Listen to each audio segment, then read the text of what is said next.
Hello, everyone, and welcome to episode 71 of the All in Football Fantasy Premier League Show podcast. I am your host, the self-proclaimed FPL guru, and joining me today, all on Liz Lonesome, is last year's champion, Barry Stokes. Barry, how are you doing?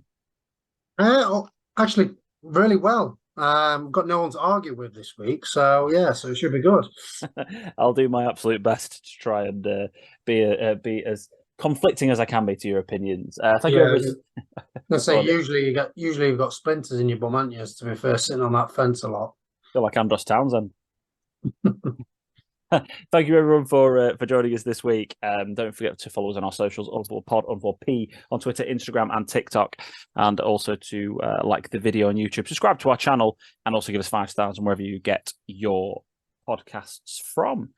No Scott this week, so which is always a shame. It's always good to have him. I think he's too busy having fun doing something else. I think it's probably work related actually, but never mind.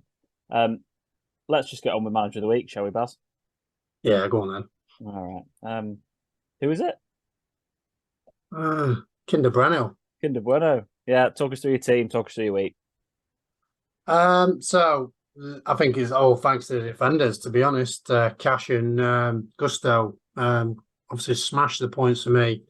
Flecken in goal with 4. Obviously did really well. Shame he didn't get a clean sheet because he was on for bonus 3 points, I think. Tough that. Estupiñán obviously got 1 point with a bit of a shock result with West Ham. Cash, who just turned into Ollie Watkins and bagged 2. Gusto, obviously, with 2 assists from Sterling. Foden came on and made my choice of getting rid of Matoma to Foden a bit better, to be honest. I was panicking. What an assist. What an assist. Yeah, it was a great assist. He meant it all along, could tell. And then obviously Salah, Rashford, and Martinelli, and then Jackson, João Pedro, and Haaland as my captain, who obviously didn't bang. He banged the post instead. Yeah, I'm pretty sure he was like 100% captain in our league. So literally, whatever Haaland did just didn't even matter really. Didn't do Salah? Sandeep do Salah today. Yeah, well, whatever. I didn't even look at Sandeep's team. But it was it was pretty ridiculously owned in terms of captaincy. Salah, by the way, because we have people have this conversation all the time about Mo. He's returned an assist or a goal in all of his appearances so far, backing up what he did at the back end of last season. I read a stat on Twitter today. I haven't verified it, but I'm pretty sure it'd be near enough bang on if it's not bang on after his back end of last season. But 23 attacking returns in his last 20 games in a row, 13 goals and 10 assists. The conversation about Salah just has to quite simply be is that he's not like going off. He's not doing 10s, 15s. He's not doing big numbers. And Haaland is just the captaincy option pretty much every single time. I mean, again, 13, a 2 and a 4, but with his fixtures coming up, got Fulham at home, West Ham away, Forest at home and Wolves away. He's probably the captain in all of those next 4 fixtures. So one of the conversations that people are having are, what do we do about Salah? He's scoring every week, points that is, and attacking returns, but I'm not going to captain him. My opinion on that is quite simply, if you need to sell him to free up some money, you can, but he's probably a hold if you've got him, and he's a don't buy if you don't, because you can get someone quite similar money-wise. It depends on the structure of your team and where the money is. Baz, what are your feelings? You're obviously, as a Salah owner, you've got a lot of money tied up there. You could definitely develop your team further. Is it because you've got other fires you might not sell him with Gabriel, or have you? What are your thoughts? 100%. I've got too many fires, and as we were talking about earlier, I'm probably I'm contemplating doing my wild card next week because I think I've got enough data there, and obviously I've got Gabriel, Anderson, João Pedro. Is he going to start? Is he not? So I'm probably going to look at restructuring. Martinelli hasn't been performing because he's staying out more wide, and Havertz is going into his inside flank where he usually comes in. So there's quite a few ones that I'm potentially looking at. So, but the Salah question, I'll probably be keeping him because of the fact it's Salah, and obviously he nearly hurt me last year. but obviously I managed to obviously win the league without obviously having Salah at the back end of the season where he kept banging and banging and banging. But luckily enough, I hold it off, and So to me, if I didn't have him, I probably wouldn't be getting him in because there's other people that are performing quite well. Like Bowen's obviously striking quite well, but you're not going to have him for the next 2 weeks after Luton because of what obviously fixtures he's got. So yeah, Liverpool it's and one of City, them. isn't it? Yeah. You need a few players that you could potentially rotate out. And it's quite similar to the draft. You've got your mainstays, and then you've got some that you could potentially change around, in my eyes, on that. So, but yeah, I've probably banged on a bit too much about the Salah situation on that. Not at all. I think it's actually a conversation that people have been genuinely spending quite a lot of time thinking about. I think in terms of a wild card, we've got.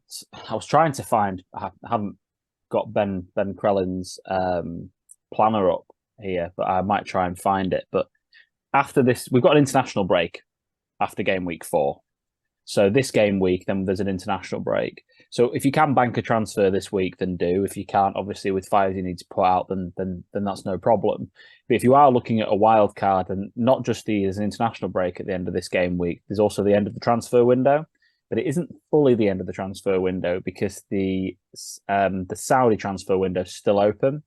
So they're still raiding people for probably another month, I'd have thought, something along those lines, isn't it? Yeah, it's the weaker Saudi teams because the big Saudi teams have their window's shut, but obviously for the lower league Saudi teams are still open. But yeah, I heard a lot about obviously Salah. Will Salah be sold for 150 million? This is it, and this is why I've had conversations this week with people about should I wildcard this week. Absolutely not. Honestly, the amount of information that you'll have by the time next week comes around, if not maybe the week after, if your team's an absolute shambles, genuinely, it's worth taking at least a -4, if not a little bit more. And I would never normally say that for one week to take a minus, unless it was a double game week where you're going to get the points back from appearances. But yeah, don't press the panic button now because you're going to have so much more information coming. And transfer window closing, Champions League starts as well after this international break. So then and Europa League. So you'll know again a lot more about who's being rotated in the Champions League, who's in the Europa League squad for Brighton, who's playing in that one, for example, all the time. All of the West Ham, are they rotating heavily? Yeah, there's a lot of how Liverpool. That's the other team. Obviously, we're talking about Salah. Is Salah even going to play in the Europa League for Liverpool? I mean, I doubt it. I can't imagine Salah's going to get a minute in the Europa League unless they're losing the match that they're playing and he's going to be on the bench. So wait, just hold off with wildcards this week. But potentially next week, you can have a look at structures and this, that, and the other. But this is again why the beginning of the season's broken down into like mini seasons. First 4 game weeks, international break. Second 4 game weeks, and the Champions League starts, international break. And then there's a run up then to Christmas. There's a good, like 10 game weeks or 12 game weeks then before like the weird winter break that they've got that's spread over 2 weeks. But yeah, that's why I think at the end of game week 8 going into game week 9 is optimal because we have all the information about transfer windows, Champions League squads, everything else that you've got. And we also have quite a lot of team data, which we'll of course get onto in a second. Your thoughts on that, Baz, before I quickly tick to the podcast league? Perfect. Yeah, let's do it. Will Hughes still top of the league, 7 points clear of Richard Kirk. Callum Burnett with a fantastic week of 65 points. Goes 14 points off the top with Winter Wundharland. We've got David Byrne and Sam Danby Bailey in 5th place, equal with Nicola Tomlinson in terms of points, both on 190, both 20 points off the top. But it's still all to play for. I mean, even down to the pod team on 164, we're 46 points off the top. I mean, there's basically nothing in it. I mean, I'm obviously beneath the pod team. I had a poor week on 45. Yeah, at the end of the day, 49 points off the top. Plenty. Put it this way, I was probably just above the pod team, and then obviously I've just got 70 points, and now I'm 8th. So that's obviously how it is. You need to start off really well, and then obviously be consistent. That's that's the name of the game. You need to be there or thereabouts, mid 15th up could win it if you're there around Christmas. How easy. As long as you're within 100 points at Christmas, you still got a chance of winning it, really. You just don't want to get, as soon as you get more than 100 points behind and there's half the season left, then you're really chasing. You might as well save your chips for the cup at that point. Let's cover a bit of team data, first of all. And we haven't really done much of this yet because there's not really been enough relevance in terms of the numbers so far. But I thought there's a couple of really interesting points that there's obviously a few teams that we're going to be interested in investing in moving forward. Looking at your Chelseas, your Spurs, these guys, Manchester Cities, etc. First of all, wanted to talk about the goal threat. So these are the statistics that we've got on here. A couple of really interesting stats. So Brighton are top for non-penalty XG, so open play expected goals. The two clear of Newcastle in second, which is quite interesting. They're quite a long way clear, Brighton. Villa in third. Everton up there in fourth with a non-penalty XG of 6.12 and an XG total of 6.12 because they've not had any penalties. And they've scored no goals so far this season. They're the only team who haven't scored a goal. So, I mean, they're not creating the chances. Dyche's patterns of play are obviously working to get them into positions for them to try put the ball in the back of the net, but they've just got no one who's putting the ball in the back of the net. So that's a worry. Manchester United's non-pen XG of 6. They've only scored 4 goals. City are pretty much bang on. 6.7 overall and 6 goals. So usual suspects in that top half being Brighton, Newcastle, Villa, United, City, Spurs, Chelsea, Arsenal, West Ham. There's just Everton as the outlier in there. And Liverpool right down here in the bottom half. I think they're about 13th here. I haven't fully counted. 12th, 13th, 14th with a non-penalty XG of 4.37. But they have scored 6 goals off the back of it, so they are outperforming it.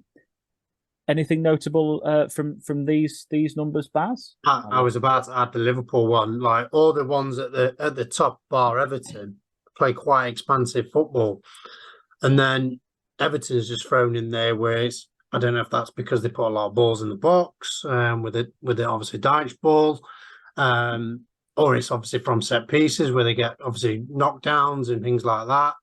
But same again, they're screaming out for a striker. And if I was Dyche, I'd be playing a full strength team against Doncaster tonight. I mean, and just get Mope some goal confidence, or the 2 new strikers that they've got, get them some goals in. They're obviously bottom of League 2, so you've got, if you lose against them with your strongest team, then God knows what Dyche is going to do. Probably sack them all. I would anyway. But yeah, I think with what you showed me, I'm not really that surprised. Surprised about Liverpool and Everton. I think everyone else is about where I think. Third for crosses in the league, Everton. That was just to go on to your other point about crosses. They put those in the box. Let's go on to. Let's just touch briefly on the League Cup last night. Right away. Sorry, Leeds fans. That was obviously a tough watch on the penalty shootout for all of you guys that are watching. But I cannot, for the life of me, understand why. It's very easy to say after they've got knocked out, isn't it, to Fulham? But why Spurs played a half team when they don't have Europe this season? I cannot. I understand resting Maddison because he's made of balsa wood, isn't he? But but the rest of them, you're playing a new style of football. You've started the season quite well. This is probably your only chance to win a trophy. Like realistically, you could win the FA Cup, but teams tend to play. The bigger teams tend to play stronger ones. There'll be a congestion of fixtures and this, that, and that. You might struggle a little bit more to win the FA Cup. The League Cup, there's more likely to be upsets earlier on with the bigger teams playing weaker sides, etc. The League Cup's your easiest opportunity to win a trophy this season, and also a direct line to Europe. What are you thinking? Not playing a full strength team? You're Tottenham Hotspur. You've not won a trophy for however long. I think that's a huge mistake by Postecoglou. Huge. It was a massive gamble, and for me, I probably would have done it as well if I was the manager, because he's only just come in, and he needs to know his players better, and he hasn't got like Europe to do that, has he? So he's gone, right, League Cup, we're against Fulham, it's a strong team.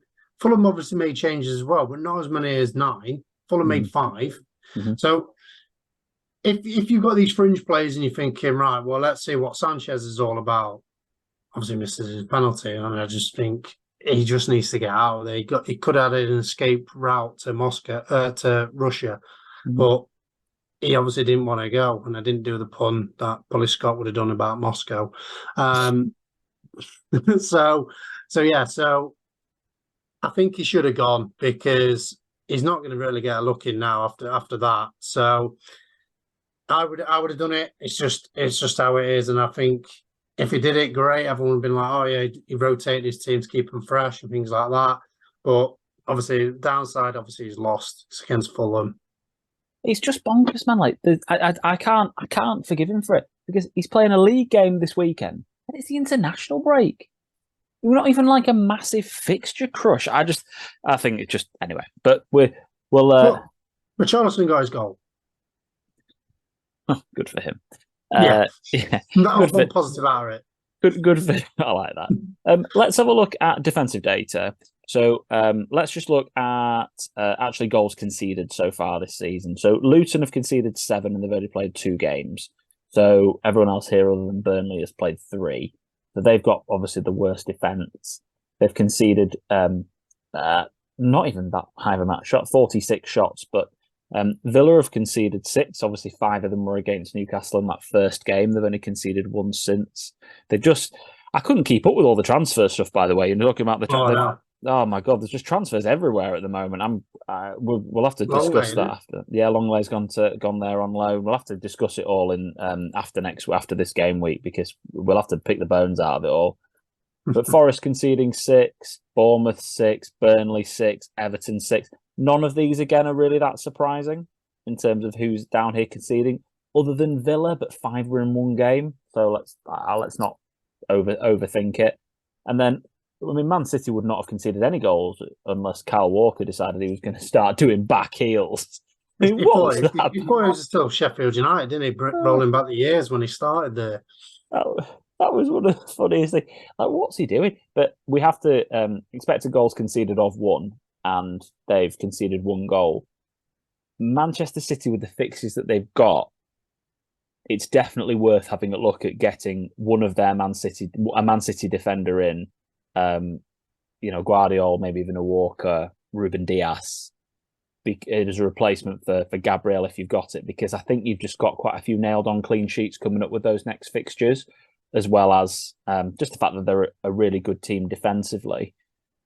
If we have a look at expected goals conceded, the team that are the worst by quite a long way are Fulham. And obviously Leno had that great game, didn't he, against Everton. 9.65 expected goals conceded, and they've only conceded 5. So with expected goals, by the way, we get a lot of bad press, don't they? XGs and XGCs and all this sort of stuff.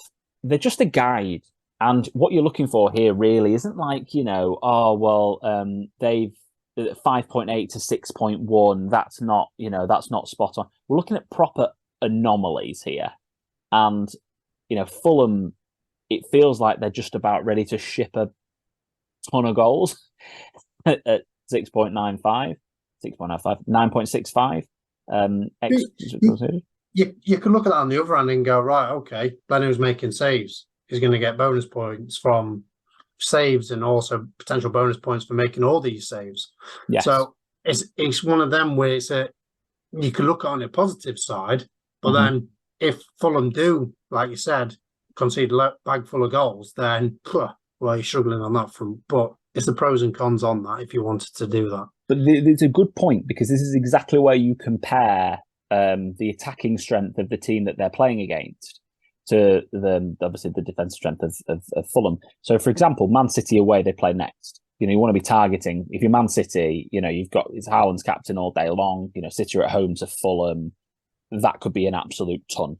That's a Haaland captain all day long. You have a look then at Luton at home being their next game. Well, Luton aren't that clinical, but they probably will get quite a few shots. Leno in goal there could be a bonus point magnet. Same with Palace. They've not been that clinical.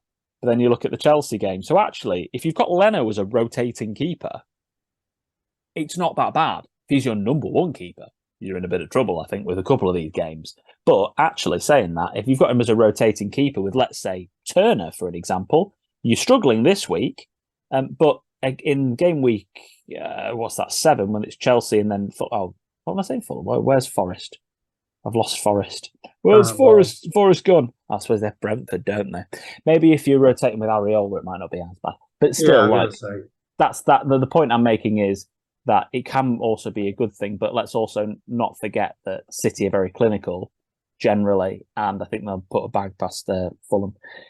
Luton, Wolves, Sheffield United, Bournemouth, and then Brighton are right down here as well. So again, we're not looking at getting defenders in for Brighton, Villa, Liverpool. Obviously, you've got a Villa defender in, but his cash from an attacking perspective, his attacking output definitely outweighs his defensive contributions points wise. So Spurs down here as well, sort of mid table. But expected goals conceded again. Like if you look at the table here, it's City, then it's Palace, then it's Arsenal, then it's Brentford, then it's Chelsea, Newcastle, Man United, then it's Burnley and Everton.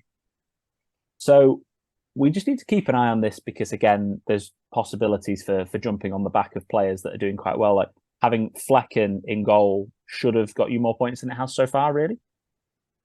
But they're right up there, so it's worth sticking with Flecken. It's definitely if you're looking obviously goalkeeper wise, since you touched upon it, obviously Palace are potentially linked with Henderson. So Johnston, Henderson. Yeah. Which one is he going to pick? So that's a tricky one because obviously Anderson is obviously a good shout as well for them. Mitchell for wing backs, but they don't really create a lot from wide. Yeah. So it's either the two centre halves from corners. You'd probably be focused on more on that front. You can probably stick with Johnson for this week, that's for sure. But then after that, Henderson's going. The deal's agreed, I think, as far as I'm aware, for 15 mil plus 5 mil. I'm pretty nailed on add-ons if he plays any games. So and Henderson wouldn't be going there if he wasn't going to play. The only reason he's leaving Man United is because he's not playing and he wants to get an England squad. So like he's obviously pushing for that. Again, if you're wildcarding right now, Johnston's a don't touch for that exact reason. You know, if you're thinking about making a goalkeeper transfer, don't get him in for that reason. But I wanted to touch on the team data before we do some quick facts. We touched on these guys anyway last week, didn't we? In terms of the teams that we're focusing on. We focused on Chelsea and we focused on Man City already. Off the back of the Chelsea-Luton game, Baz, the question I've got for you quite simply is, I mean, I actually watched the game, funnily enough. Don't really watch many matches at the moment, but Sterling seems to be the number one choice for a midfielder. Jackson returning, and then Gusto and Chilwell seem to be doing really well. I mean, who are you picking? Who are your three?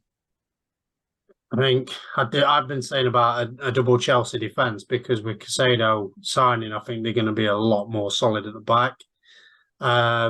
Jackson hopefully this goal gives him a lot of confidence, being a Jackson owner myself. But I probably would go Chilwell, Gusto, and Sterling if I had to pick now. But obviously, because I've got Jackson and Gusto, I want to try and get Sterling in. It was either get rid of Matoma and put Foden or Sterling in, but I picked Foden over. So I made a massive mistake on that. But the reason why I picked Foden is because I was ranting and raving about him last week, and Sterling was only half a game he played well. Yeah. So that was me reasoning on that front. But yeah, I'd definitely be going for a double defence on Chelsea and a midfielder. Mm-hmm. So Sterling, obviously.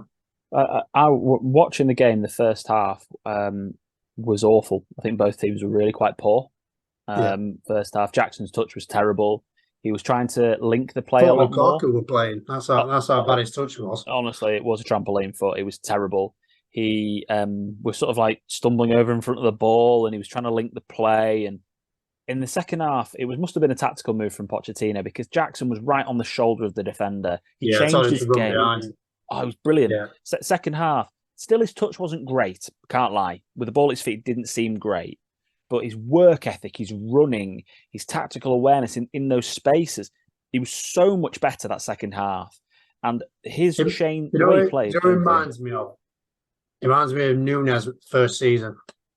Oh, he did with his touch, and Yeah, he did with his touch. Reminds me of Nunes. He just needs that bit of confidence, like Nunes now. Like obviously, where his goals against, they're absolute clinical. And I said to you, I said that's the reason why he played Ragas Rover teams in Germany, to him to get his confidence.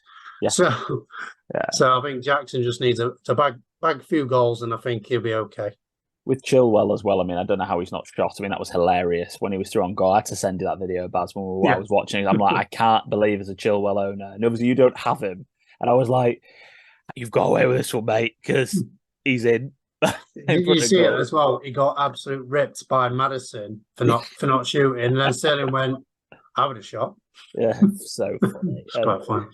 But yeah, I think in terms of the amount of attacking options we've got on strikers, I think Jackson's actually just a really good option still, because we don't have that many strikers in the game at the moment that we're wanting to invest in. Sterling absolutely seems pretty nailed on in the team, and obviously playing. What I always say about Raheem, and I know I get ripped for not liking him very much, but he's a flat track bully. He batters teams that aren't very good. This is when he scores his points, and fair play to him. Now he's gone off against Luton. I mean, Forest at home next. I'm going to get Sterling this week. I think that's almost certain that I'm going to have him in, because Forest at home, Bournemouth away. Villa at home is going to be tough, but then he plays Fulham and Burnley. I just think what a great run of fixtures, and those are the sorts of games where Raheem bags, especially when he's like this. So yeah, I probably have, if money was no object, Chilwell, Sterling, Jackson, but I think Gusto's an amazing budget option. He definitely played right back in that game. Chilwell was the man that was getting forward centrally into the box. By far, he was the more attacking and more dangerous in terms of returns. But wasn't stopping Gusto getting forward. So yeah, I think any of those four are great options, and I wouldn't be looking at wasting a Chelsea slot for this great run of 5 fixtures on anybody else personally. City we've touched on, really. I think Alvarez is definitely an option up front as well, but Grealish gets his assist for this run of fixtures of Fulham at home, West Ham away, Forest at home, Wolves away. I think getting Grealish looks like he's relatively nailed on. Alvarez is playing every minute. I like the look of having a defender in there, and Rodri bags as well. Again, he looks more dangerous than Bernardo, to be honest, and Bernardo seems to be playing more often. I think. Because Rodri's got Kovacic with him, who's another similar defensive-minded player, great point. It helps him a lot. And I think, obviously, with Kovacic as well, knowing that Rodri's there, he's got the balance to go forward as well. And I've read something like, it looks like they've played together for years. It looks better than what Rodri and Gundogan, for me personally, because they link-up play and how they... basically, one goes, one sits, one goes. It's like just keep going back. It's great to watch. It is. That's just it. I think Rodri is genuinely an option for a cheap enabling midfielder. I really, really do now. Would you waste the space though on Rodri? 5.7 million. Do you know what? With City, because if I had Haaland, Guardiola, and Rodri in my team, would I be bothered? Nah, because I wouldn't be sweating the team sheet every week of, oh, is it Foden? Is it Grealish? Is it Alvarez? Is it Bernardo? And I'm talking. The thing is, as well, what you can do with moves right now, because if you've got your wild card in the bag, you can make these plays. And at the end of the day, if he's still getting stuck, don't worry about it. Like you're going to be wild carding either next week, the week after, or in the next sort of 4 or 5 weeks, generally, anyway, with fixture swings. So, ideal world, no, I'd love to have Foden, Guardiola, and Haaland, but I just don't, or double up front with Alvarez. But maybe the budget doesn't let you do that. So yeah, but would I waste the spot? I wouldn't be as against it as I would be with other teams because of Pep Roulette, especially with the Champions League coming up. Watch Calvin Phillips play if I did put him in now. Unbelievable, isn't it? Brentford, we do need to talk about them a little bit in terms of their defenders in particular, because we all know Mbumo and Visser are options. Is it too late to get on the Mbumo and Visser wagon? No, it's not. Bournemouth at home next. Newcastle away, tough game. Everton at home, Forest away, then Man United away, and then Burnley at home. So they've got 4 really good fixtures out of their next 6. I don't think it's too late to get on the Mbumo train or the Visser one. 3 of them are at home. Exactly. And the Bournemouth, Everton, and Burnley games are the ones that are at home, so they're very good, aren't they? Your shout that the pod listeners didn't go for last week, Sharda I say. delivered. We mentioned keep an eye on him in the pre-season pod. To be fair, seems good. And defenders. Baz, who do you think we should be looking at if we were going to get a defender in for Brentford? And would you look at Sharda as an option? You got to look at Rico Henry, haven't you, for what he's been doing? But obviously, they still this. I haven't really watched a lot of Brentford, but they still do the long throws. I don't think they do as much because Tony's not there. But if they're still doing the long throws and set pieces, then Pinnock's your man. He's usually there or thereabouts, and he's always a good, consistent points getter. So for me, it'll be either Pinnock or Rico Henry for the two. I like Hickey, but he just doesn't do enough attacking returns for me. And he's obviously really low owned. Collins is another Pinnock, but I think Pinnock's obviously better than what Collins is. So Pinnock or Henry for me. And obviously they're the two at the top of the list. So top of the XG. I mean, Henry's obviously the only has got an assist. So is Leger. He's got one as well, one assist, but he's only played 85 minutes, so I wouldn't worry about him too much. I mean, it's Henry for me if you're going to get a defender in. But yeah, I mean, again with Brentford, I'm happy owning Mbumo and Fleckham. Do you think? I mean, like we'll say Sharda's a cheap option. If you can only afford him, for an example, would you be making a move for Sharda? If you can only afford him 5.4. You're going to talk about draft later on, but is a good draft player. I think Sharda is. I wouldn't obviously get him in because you could spend an extra $1 million and get Mbumo in. Mm-hmm. So for me, I probably wouldn't really do it, to be honest. It's just there's other people in that bracket that you'd rather get. I agree with that. I agree with that, Baz, to be fair. I think you're pretty much spot on. I mean, yeah, he's a good draft player, but not someone that you want to waste a spot on in your leagues, especially with the amount of midfield options we've got. If he was a striker and he was better, maybe, but yeah. Let's talk about Spurs again briefly because we've touched on them before. Then I want to just get onto Liverpool in a tiny bit more detail. But Spurs, they've got Burnley away, Sheffield United at home, followed by two very tough games, Arsenal away and Liverpool at home. But then they have Luton away, Fulham at home, and then Palace away. So 2 good games, 2 tough games, 3 good games. That takes you to game week 10. In terms of Spurs and players to invest in with them, Maddison, obviously top of points being got so far or achieved so far. Defensively, they have only conceded 2 goals. No, 2 goals? Yeah, they've conceded 2 goals. Some are, but they look like they're going to concede quite a lot, especially with Ange going forward. Vicario makes a lot of saves, so that could be like what obviously loads of stats with Flecken that I touched on pre-season. Mm-hmm. So that could be a potential option, but it's a 5 million keeper. So you're putting some money away for that, where you could be getting it elsewhere in other areas. Yeah, but I'd probably go for the attacking reason. So you go for like a Porro or a Udogie. Yeah, I agree. Udogie at 4.6 is a better option than Porro at 4.9. I don't really see the massive amount of difference between the two of them from watching them about who I think is who's going to be better. I mean, I suppose Udogie, it's difficult because he's played a game less. But Maddison at 7.7 seems exciting. Son at 9, there's no point going anywhere near him. You might as well just go with Maddison, to be honest, at 7.7. Even with Kulusevski with an expected goal involvement compared to Son's only 0.2 less over 3 games. So I think, generally speaking, we're looking at everything's going through Maddison and then get one of the attacking wing-backs if you want to invest in Spurs. Other than that, I wouldn't do more than that. Saying that, I've actually done my transfer already. Ooh.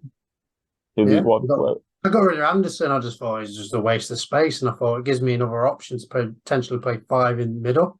Have you gone for this boy?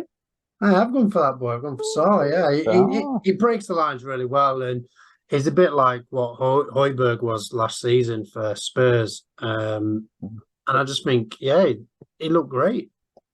Thought good Well, at him. He's passed the eye test for me. He's in. I might go. statistically, I might go to Specsavers in 2 weeks' time and saying it's the worst thing I've ever done. But yeah, it's one of them. listen, statistically, mate, it's got to be said he's played a lot less minutes than everyone else, and his XGI is the second best behind Madison's in the whole team, and he's obviously scored. So Scored an assist. Scored and assisted. So look, his outputs. 4.5. I'm surprised he didn't go up. That's one reason why I got him in. I thought I've lost value on Gabriel at 4.8. Yeah. I thought Anderson's probably going to go down soon, and I think he has. He's at 4.4. So that's all right. I've got to do it. Got to get him in before he goes to 4.6, and then I can't afford him. Seems like a good fifth midfielder. Got to be said. So one to keep an eye on. Did you watch the Liverpool Newcastle game, Baz? I did, yeah. And what should we start from the beginning with some refereeing nightmares before we get on to Newcastle's nightmares? And the person who I referred to last season is potentially, do we all think he's a donkey, or he's going to go do well, having his first repayment of the fee that he's paid. What did you make of the game? Starting with the Trent stuff, I think it's probably the best place to start. I think if Newcastle had the front three of Liverpool, the game would have been over, and we wouldn't be having this conversation. We'd be going, "Oh, how good was Newcastle?" Mm-hmm. And I think the Gordon shove when Trent Alexander lobs the ball, I don't know how he's got a yellow for that. It should be a yellow to Gordon. That's just a bar. She's nowhere near the ball. He's just gone, right, have a bit of that. And he left it on him, as you do. It happened the other week when I can't remember what defender it was, and the penalty wasn't given. I think it was in a Man United game, and a penalty wasn't given. Shock, and it was I think it was against Man U as well.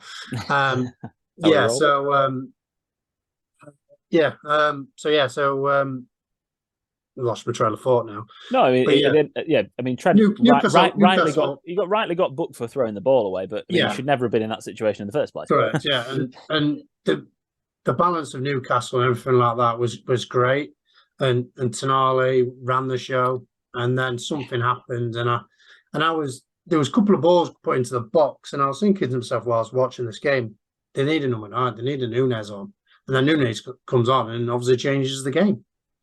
Obviously with help, and obviously the subs that were brought on was very shrewd by Klopp. Obviously Elliott, forward-thinking midfielder, and then obviously Jota coming on as well. It was unfortunate not to start. Gakpo, to me, I don't like him. I would never get him in fantasy because he's not even that good. I don't rate him. I do not rate him at all. I don't know. He's just got a big money move because he did quite well in the World Cup. That's it. He's not prolific. He's not a centre forward. He's probably more of a defensive minded winger than anything. I'd probably be going back on my word in a couple of weeks, going, "Oh, Gakpo's amazing." But no, to me, I'm sticking to my guns. I don't. He doesn't pass the eye test for me. Yeah. So yeah. I think definitely. I mean, how Trent's not been sent off, obscene. Second yellow card, obviously all day long, but should never have the first one in the first place. So two wrongs make a right, don't they?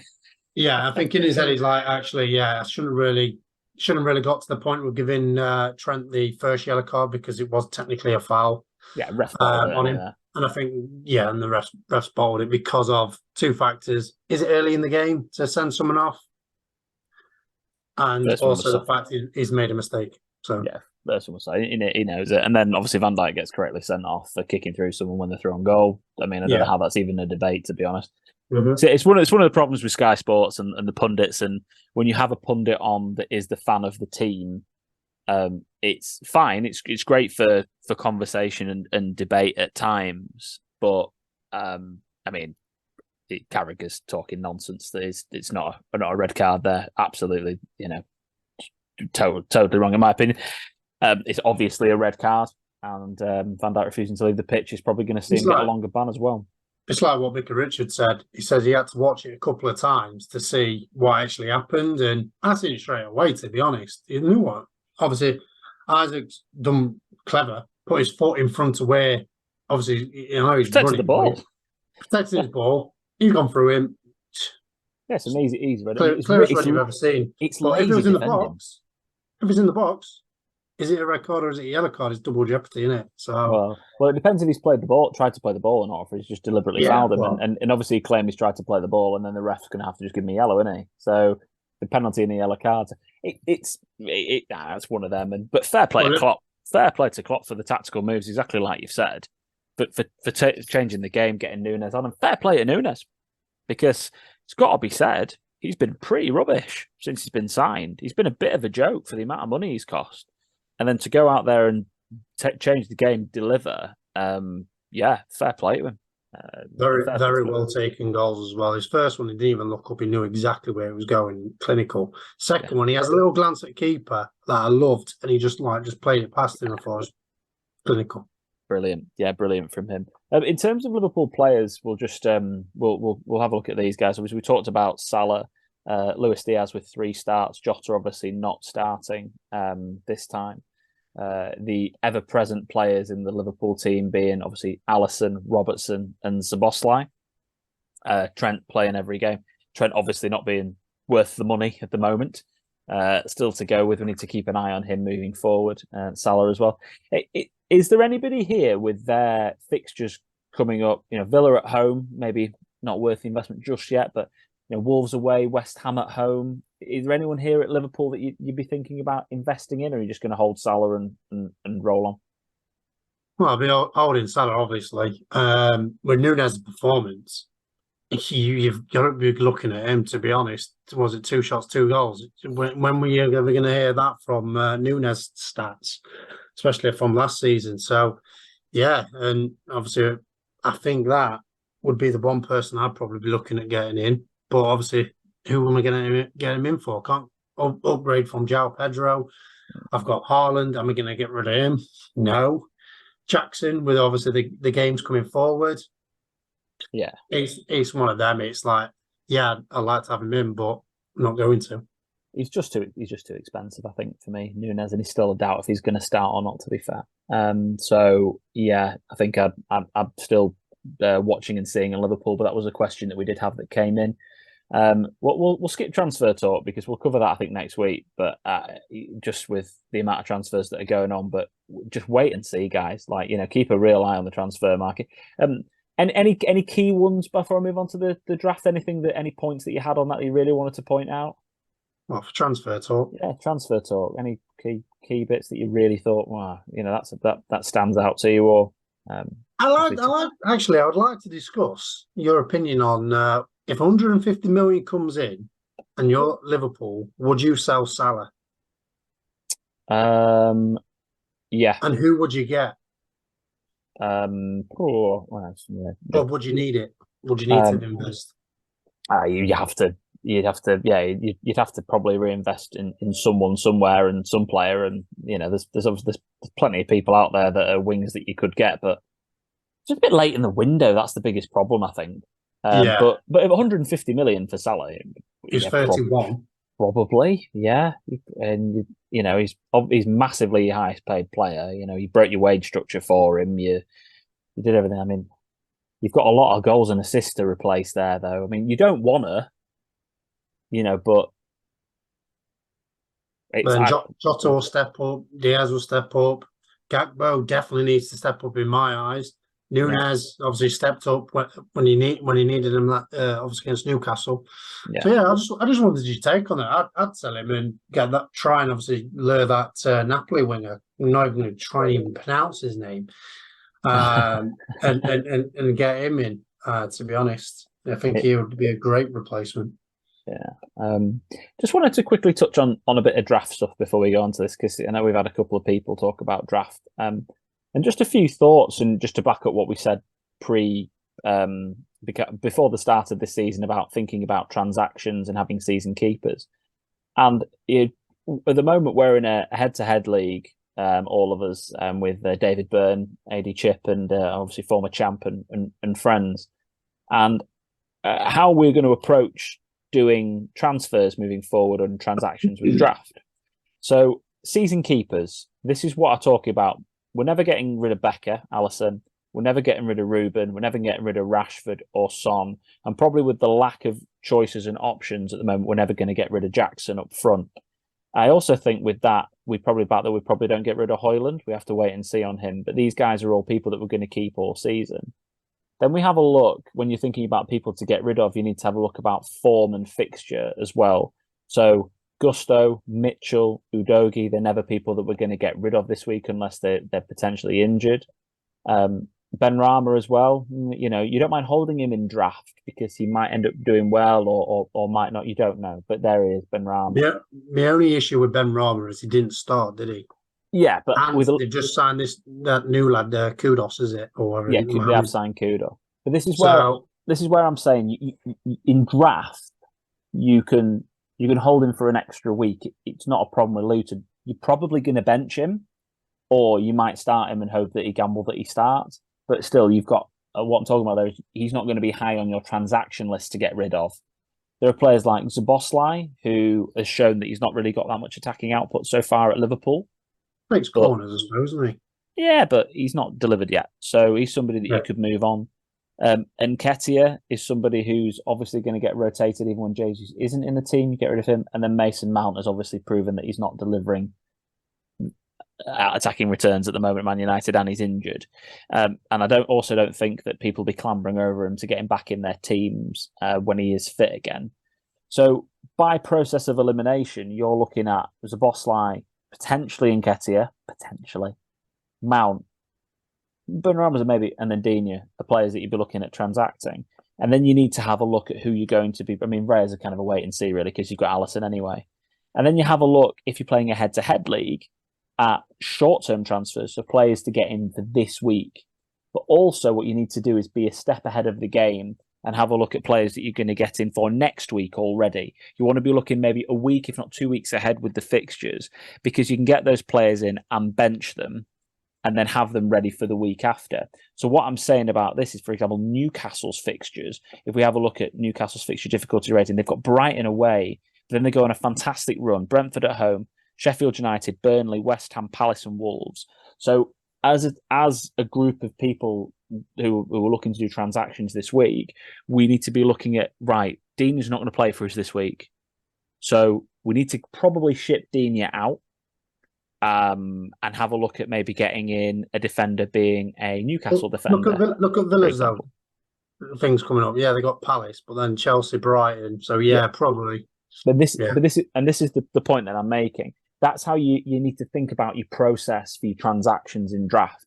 You've got to be thinking maybe a couple of weeks ahead, and you cross out your season keepers and you keep those guys. You get rid of those and out of your mind because they're going to be in every week, and then you have to not hold back in terms of being cutthroat and rotating the rest of them. I mean, my season last season, my team, I had 3 players in it. I think it was Bruno, Robertson, and it was only Bruno Robertson in it because I had to get rid of Tony because he obviously got suspended. But I had Bruno Robertson and Tony for the entire season, bar Tony for the last few games. Other than that, I did over 100 transactions to get myself from, I was bottom of the league at one point up to 3rd and cashing in our league. And it was because I was ruthless and just got players in and out quite quickly and thought a couple of weeks ahead every time. So it was just snip on draft because we had a few people ask about it. Let's look at the pod team, Baz, shall we? And let's have a conversation about thought process on transfers here. So we've got currently in the pod team Turner and Flecken in goal, so we don't need to do anything about that. We've got an issue with Gabriel at the back. We've got Estupinian, Gusto, Baldock and Kabore. Baldock, who's back from injury now, but is also potentially being sold. I think I've seen that it might be, I can't remember what team it is. They're interested, some team abroad that I couldn't believe we're interested in. We've got Martinelli, Bailey, who potentially is an issue, Matoma, Salah, Rashford. Then we've got Watkins, João Pedro and Haaland. 1 free transfer, 0.3 in the bank. Where do you think we need to start, Barry? Well, if Baldock's going to go, potentially, then you'll need a defender. So for me, Gabriel comes out for me. But I won't be spending the money like you said, in getting a City player, because I think we need to obviously potentially get upgrade Bailey or upgrade João Pedro. So you're probably looking at a 4.5, 4.6 defender. So for me, I'd probably be going for Undoggy. Mhm. Yeah. There. So getting someone like Udogie in, Yeah, which leaves you with 0.5 in the bank. Would you look at taking any hits, or would you look at leaving it? leaving it for now, I think, because you've got probably play your five in midfield. Hopefully Bailey starts, and then you'll have Watkins and Haaland and João Pedro is on your bench. Mhm. Hopefully he comes on and does something, or he starts, and then Bailey don't start, and them two can rotate each other. Yeah. Whereas Bodok, like obviously Sheffield United and Everton, so Everton haven't scored, so you think, well, Bodok might keep a clean sheet. So Yeah. you could potentially go, right, well, let's get rid of João Pedro and look at centre forward. But in that bracket, there's not really a lot. You put if you had more money, you could have moved to Antonio, but you didn't. We haven't. So I think personally this week we need to. I mean, again, I suggested a -4 last week, but I'll suggest a -4 again this week as my option. And obviously, we'll wait for Scott's. But yeah, I think if we can get Sterling in for Martinelli, I think that's something that would be a really an ideal move. Martinelli's not been delivering, and I think Sterling is fantastic. The other option is we obviously get rid of the other option. The options for -4s are we get rid of Gabriel and we get in a City defender or a Chilwell or an Udogie. We can afford all of those. Or we just forget about Gabriel for a minute and then we have a look at getting rid of the Matoma and we've got the exact money then for Maddison. And I think we're also looking then at players that are for a longer term. I think the problem with the Bailey transfer is, that should have been Sharda because, and this is the thing about the pod team. Obviously, we wanted to put it to you guys out there to decide on the transfers between the options that we've got. But the problem with Bailey was that he was a short-term transfer, realistically, whereas Sharda's was a slightly longer-term transfer, and I was looking at taking a -4 for a longer-term transfer as well. There's potential these guys might go up tonight. We might not be able to afford this. We might have to go for the defensive one, but. What are your thoughts on the potential -4 options that I've produced? What would be your favoured one of those? it's a tough one because defenders are actually getting points now. Gusto and Cash, but they're more attacking ones. They weren't really clean sheets. So, and I think if Bulldog stays, obviously, I think he's probably I'd play him in my team because of. He's got Everton. Yeah, I mean, he'll be here this weekend, I think, by the looks of it. But yeah, but I don't know. There's still. So you could have Baldock, Gusto, and Estupiñán at the back. There's your back three, and then going forward, you've got Sterling, Bailey, Maddison, Salah, Rashford, Haaland, and Watkins. Yeah, looks good. It's quite strong, isn't it? Yeah. Yeah. And then obviously next week, get rid of Gabriel. Yes. Or, because obviously we're doing a minus now, we could just do one and then maybe do a wild card next week. Yeah, potentially. Again, that's another thing we've got to consider because, is our team here a little bit too far gone? And do we need to consider a wild card next week? And if we so, then we definitely don't want to do any more than a -4. That's why I'm contemplating and waiting on doing wild card and not giving a João Pedro because of he might start. Yeah. Because Welbeck hasn't really returned as much as he should have done. Mm-hmm. So is he gonna play him? Yeah. So yeah. Let's do our differentials and differential five-a-side team. So this is a new thing we're going to do this week. So we're going to talk about we talked about our differentials, but we decided to try and talk about differentials from different positions because we felt like we were just constantly picking strikers and midfielders. So we thought we'd do a little bit of a different one here and do a bit of a back and forth draft on this one. So Scott, with him not being here, we've already assigned him because he wanted these guys in the first place, but didn't quite understand the whole process of it all. He decided he's going to have Ben Rama, Bowen and Antonio as his three differentials for his midfielders and his strikers. And how this is going to work is we're going to have one player that is under 10% owned, but over 5%. We're going to have 3 players under 5% ownership and 1 under 1% owned. And we can't have them all from the same team. They've got to be across 3 different teams. So play along at home. Have a look at who you would have. And you've awarded me first pick after that, haven't you, Baz? I have, yeah. So my first pick will be an under 10% owned Julian Alvarez. Barry, over to you. My first pick will be an under 10, and I'm going to go for Nunes. He's gone for Darwin Nunes. My next pick would be an under 5% owned, and I'm going to go for Jack Grealish. And I'm going to go for an under 5 as well, and I'm going to go for JWP. He's gone for JWP. I liked that. He was definitely on my list of people for that. I'm going to go for an under 5% next, and I'm going to go for Pedro Porro. I'm going to go for a nice attacking defender. I'm going for another under 5, and I'm going for Richarlison. Oh, here he is. He's going for his Richarlison. I like it. I think I need to be looking at then getting another midfielder in. And I'm going to go for yeah, I'll do it. I'm going to go for an under 1% owned. And I'm going to go for Jordan Ayew. I was going to say that.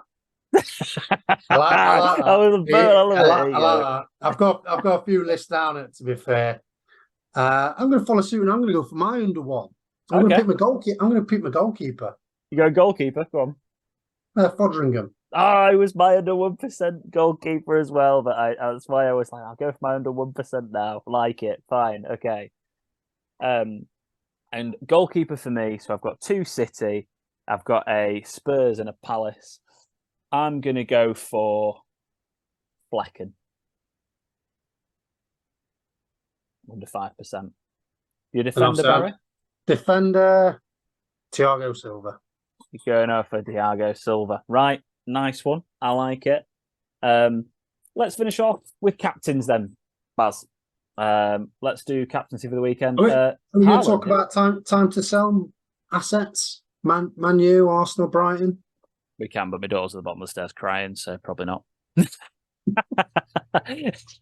I'm getting shouted at by my daughter. It's bath time, Daddy. Fair play. Right. Okay. Is it time to sell? And I think we've covered that anyway, really, in the sense that if you want to move them on for better assets that are in the teams that we've got, then yeah, I would do.